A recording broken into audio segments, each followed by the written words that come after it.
Well, we're supposed to be on vacation. Welcome home. So you guys, so I said it at the top of the show. You guys were on your way to vacation. You had tickets to the Red Sox game. It's going to be a good one. David Price was pitching. Yes. They beat the Twins last night. This was a great tragedy. You're going to bring your kids up there, but it was going to be a circus, and you didn't want to deal with it. Instead, it was me, TMZ, and my dogs on the street. So I asked you to come back, so I appreciate you coming in to talk about it. Mika, what's been going on in the last 24 hours? You know what? I think it's been fascinating and frightening and really sad for our country. I mean, I've been getting a lot of texts and hearing you all talking. Thank you. I'm fine. My family brought me up really tough. This is absolutely nothing. But I think for me personally, but I am very concerned as to what this once again reveals about the President of the United States. It's strange. Yeah, I think so. I mean, we had so many people saying, hey, hope you're okay, hope you're okay. Had calls and texts and emails.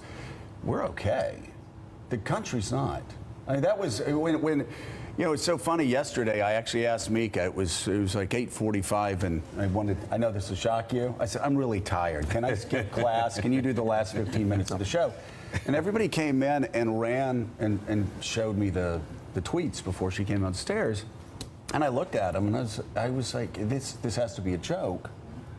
The President of the United States is as bad as he's been in the past. He really hasn't gone over the cliff. And then, unfortunately, we learned what we've always learned, and that is that he, for some reason, takes things so much more personally with women. He's so much more vicious with women.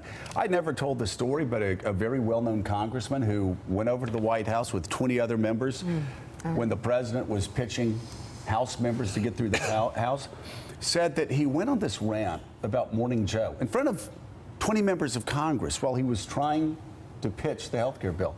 And went on and on and on and sort of just brushed me aside. He's a joke, he's a joke. But then this senior member that everybody knows, and we were on the phone, he said, I've never made a call like this. I've been in politics my whole life. He scared me because he was vicious when he turned from you to Mika. His face was red. He started talking about blood coming out of her ears, out of her eyes. And this congressman said, I've been in politics for decades. I've never seen anything like this. And he said, I don't even know why I'm calling you, but I was just scared. I was scared for you guys, and I wanted you to know. And for some reason, we've seen this time and time again with Mika. I will insult him over the Muslim ban or say that he's a racist. I'll say he's a racist with what he said about David Duke. All of these things through the year. And for some reason, he always goes after Mika. And it's always personal with Mika. And he packed about 5 lies into the tweets, which is very productive, 2 tweets, to pack 5 or 6 lies into 2 tweets. But yesterday was just another example of just how deeply personal he is. He attacks women because he fears women. He has a fixation. There is, we did a piece in the Washington Post that we wrote together that kind of goes through everything that happened. But I guess I'll say this now. You know, big picture, my father just passed away. My mother had 2 heart attacks. My daughter just lost a friend. Those are the things I'm really worried about. Those are the things that really deeply impact me and, you know, leave me thinking about it at night and hurting and worrying and thinking about the future. The president's tweets, whether they're personally aimed at me or aimed at me in some way, that doesn't bother me one bit. It does worry me about the country. And I know we have Richard Haas with us. He appears to have a fragile, impetuous, childlike ego that we've seen over and over again, especially with women. It's like he can't take it. And I saw this happening yesterday in real time. We were talking about the Time magazine cover. The White House claims that we attack him. No, we report on his lies. We are upset when he doesn't tell the truth and he bullies people. That is true. We sometimes mock him and have fun with things like we did with President Obama with his bowling. And we were having fun with the Time magazine cover because it was hilarious that anybody would have their country club put up fake Time magazine covers of your boss, or maybe an employer felt they needed to do that. I thought it was hilarious. I still do. I stand by my joke. I knew in real time that the president would be tweaked by that. And I wondered, oh boy, I feel there's going to be a response. And I'll tell you that. Think about it. It is unbelievably alarming that this president is so easily played. He's so easily played by a cable news host. Now, what is that saying to our allies? What is that saying to our enemies? That this president is so easily played. Well, you know, Willie, we got actually a lot of texts, a lot of calls actually from ambassadors and leaders that we've known through the years across the world, just expressing shock. And that's when you go from going, oh, you know what, this is, it's No just big deal, Donald. right. We've known Donald for Can 12 handle it. years. When you're getting emails and calls and texts from people across the world saying, we stand by you like we're a sovereign state. We stand by you, Morning Joe, the Republic of Morning Joe. We stand with Mika. But they said, we stand by you. We stand by Mika. We stand by the show. This is shocking. We don't even know how to respond to this as a country. We don't know how to deal with this guy. And we have friends inside the White House that have told us over the past month they're getting more concerned about his emotional state and also more concerned at the same time Self-control. about what's happening across the world. There are bad things brewing across the world, which we can't say on the air. They know at the DOD, but this is one of the most dangerous times in recent American history. And we have a president who is attacking a cable news host because she dared make a joke about a Time magazine cover. Well, the president of South Korea is here in Washington. He was at the White House last night. There'll be a meeting again this morning. Could not be a more serious time for our relationship with South Korea, given what's happening in North Korea. And so when he arrives in Washington, what he sees on his TV, what he hears around him, his story about tweets about Mika Brzezinski. Yeah. And what's that signal to him about the seriousness of the president? As to the tweets themselves, and I normally, Mika, wouldn't ask you these things go on ahead. TV, but you wrote about them in the Please. Washington Post. Yeah. You pointed out a bunch of things that just weren't true in the tweets. Well, it was amazing how many lies he packed into 2 tweets. We did not want to go to Mar-a-Lago. Donald kept calling Joe.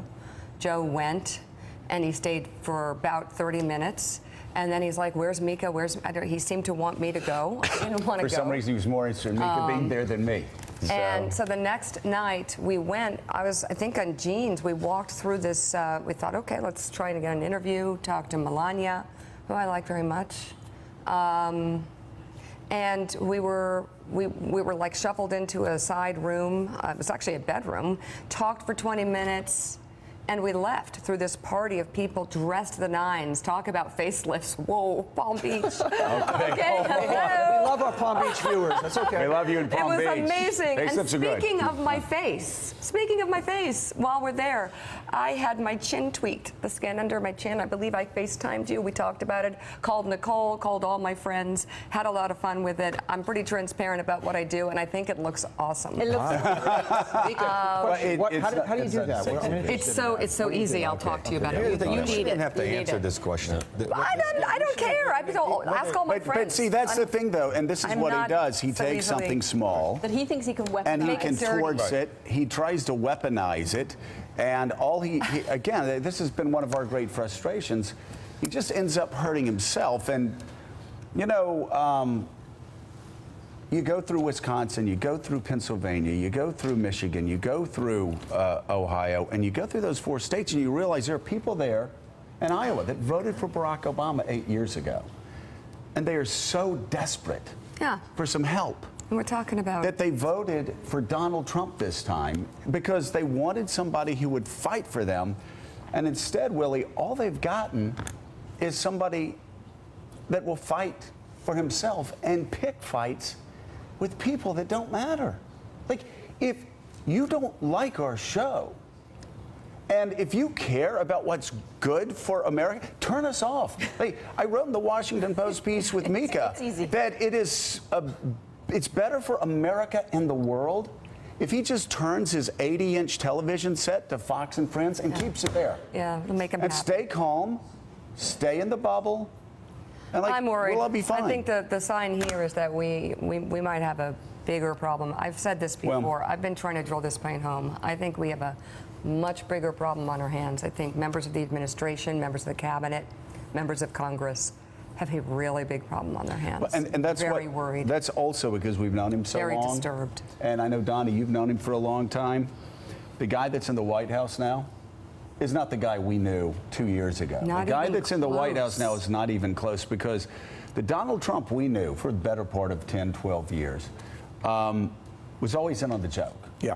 He'd go, here's Trump water, and then it'd wink at you. Yeah. Right? And here's this. Hey, look at it. And it'd always wink, kind of like, they love that. Yeah. Yeah, look, they love that. Yeah. You know, it's like they just come here and they love seeing my name. It makes them feel like they're part of something. He was always in on the joke.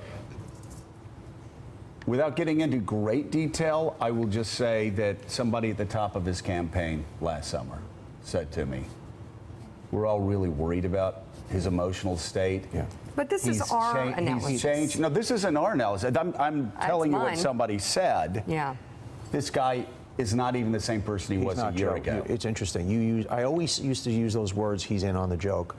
Yeah, I want everybody to really read your Washington Post piece today, because the top of it is something we've been talking about. He's not well. I think the real net of all of this is beyond the obvious of what was all atrocious about the tweet. He's not of sound mind. That's somebody that clinically you look at and say, there's something wrong there. And I think, I don't know what the doctors in the White House situation is, I don't know, but this is the man who's got his hands on the code, and he's clearly not well. I'm not a well, and the question is, really, he's mentally ill. When do you stop doing things that are in your best interest and start doing things that are obviously going to hurt you, bring harm to you, bring harm to people around you? And he's been acting that way for some time now. Well, the Russia tweets have been a case study in that. Every time he tweets about Russia, he's made it exponentially worse for him. Everything he has said publicly and done publicly has made it worse.